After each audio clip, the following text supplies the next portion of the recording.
Totoo na nga ba ang balitang matagal nang hinihintay ng mga Kim Pao fans? Kim Chiu at Paolo Avellino. Mukhang pag-amin na lang ang kulang sa tunay na namamagitan sa kanila. Muling pinakilig ng dalawa ang kanilang mga tagahanga sa mga kumakalat na larawan at video. Kitang-kita ang closeness nila. Tila wala nang kailangan pang patunayan ng dalawa sa kanilang mga tagahanga na matagal nang naghihintay ng kanilang opisyal na pag-amin.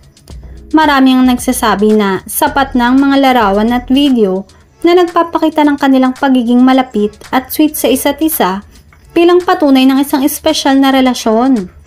Bagamat hindi pa diretsahang umaamin sina Kim at Paolo sa tunay na estado ng kanilang relasyon, ang kanilang mga kilos at pakikitungo sa isa't isa ay tila nagsasalita na para sa kanila. Ang kanilang natural na chemistry, hindi lamang sa harap ng kamera, kundi pati na rin sa likod nito ay nagbibigay ng inspirasyon at kilig sa kanilang mga tagahanga. Sa kabila ng pagiging busy sa kanilang mga karera, nakakahanap pa rin ng oras sina Kim at Paolo na magkasama at mag-enjoy sa mga simpleng bagay tulad ng pag-workout.